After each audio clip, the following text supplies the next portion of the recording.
Welcome my fellow captains to an overview of the second day at the Farnborough Airshow. Now today was a bit of a crazy day because in the morning there was hardly any news coming out, but around 12 PM that's when everything started to take off and the orders just came rolling in. So in terms of orders, today showed that there were more variety compared to yesterday, with new and surprising orders coming from a few airlines. And we saw that the A320 finally gained some orders also, as well as Embraer having a spotlight for the first time since the airshow started. But nevertheless, a great day overall, and with Boeing coming out on top. So guys, let's briefly go over all of the orders that were made today. So we all started with Boeing and Embraer for 5 747-8 freighters and purchase agreements for 29 777 freighters, a private customer for 8 A350-900s, Air Lease ordered 20 737 MAX 8s with purchase agreements for another 55, again Air Lease for 3 787-9 Dreamliners, then Aviation Capital Group for 8 737 MAX 8s, then a private customer for purchase agreements of 75 A320neos, then again a private customer for 25 A320neos, then a private customer again for 25 A321neos. Then came Peach Aviation for the conversion from an existing order to 2 A321 ULRs. Then Azul made a purchase agreement for 21 E195-E2s, then Republic Airways Holdings for 100 E175s. Then came Watania Airways for 10 E195s, Helvetic Airways for 12 E190s, Mauritania Airlines for 2 E175s, Nordic Aviation Capital for 3 E190s, GECAS for 35 737-800 BCFs, Vistura for 10 787-9 Dreamliners, Level for 2 A330s, and finally the JetBlue CEO for 60 CS300s or the A220-300s.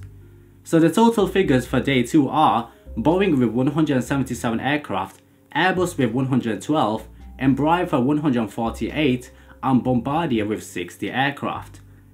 So overall, Boeing came out on top for the second day, which mainly consisted of the 737 MAX 8s.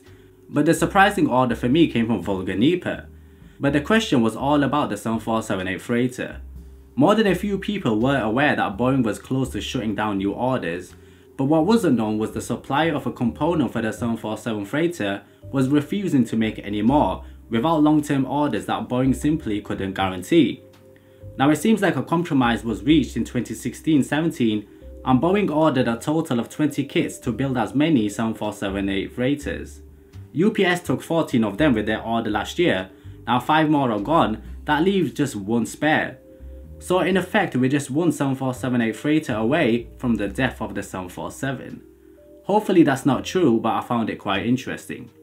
Also was the order from the founder of JetBlue, David Nelliman.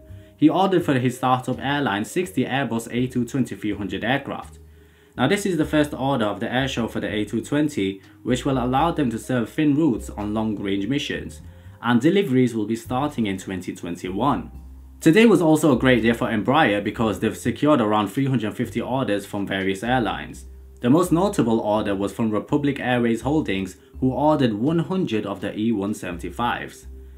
Now also some very interesting news, and that is that Airbus is working on a further A350-1000 range increase with Qatar Airways, and they expect it will create a huge competitor to the Boeing 777-300ER. Now that's crazy, man. According to sources, the weight increase is a 3-ton increase to 319 tons available from around 2020. The current highest maximum takeoff weight is 316 tons, and the A350-1000 has a range of 8,400 miles. Now it's possible that the proposed 1000 improvements could be a response to Qantas's Project Sunrise for the ultra long range plane. Now Airbus have confirmed that they are examining A350 developments to meet Qantas requirements, but they have declined to disclose whether these will be based on the 900 or the larger 1000 aircraft. However, Boeing's response is likely to be based on the 777-8, which is sized between the 900 and the 1000 aircraft. But guys, I wanted to talk about something which I feel is actually quite important. All the orders we're hearing from yesterday and today might be great news headlines, but none of them are groundbreaking or unexpected. There have been some of this and some of that, mostly big numbers of the A320neo and 737 MAX orders from various airlines around the world.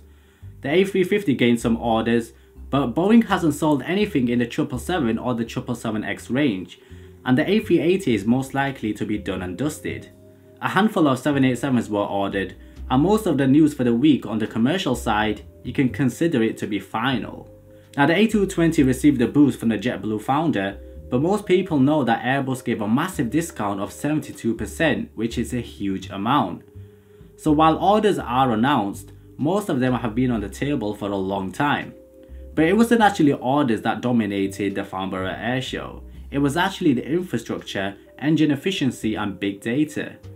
Now you might have seen on Facebook or Instagram conference after conference talking about ways to bring down costs, not just for airline processes, but how to use big data to shape the industry. Now we must realize that the aviation industry isn't like any other industry. It's different. Everyone knows that the only way is forward, cost reductions, new technologies and new ideas. This is what will help aviation move forward, and that's exactly what we're seeing at Farnborough. Yes, the orders might seem amazing, but it's what happens behind the scenes which has a huge impact on our lives, potentially. Unfortunately though, the number of different aircraft types is going to get smaller and smaller every year. The one thing that remains inevitable is that the perfect solution in design terms is already looking like a few planes. The 787, the A220, the A350 and the potential 797. It's these kind of planes that will be the way forward. So don't be surprised when you hear orders regarding these planes. Be surprised when you hear regarding something unusual. I hope you guys understand what I'm trying to say here. I feel like it's something important that many people overlook. But nevertheless, that's all of the big news that occurred today. I hope you guys enjoyed this overview of the second day at the Farnborough Airshow. As always, leave your thoughts in the comments below. By the way, I'm thinking of only releasing a few videos on major orders instead of a video on every single order. I feel like it gets too much for you guys and I don't want that. So I'll be doing only the big orders. I hope you guys can understand that. Anyways, thank you so much for watching my fellow aviators. Be sure to like and subscribe if you enjoyed the video. Also, be sure to check out my live stream which I'll be doing this Saturday at 3 PM UK time. And I'll hopefully see you guys in the next video. Peace.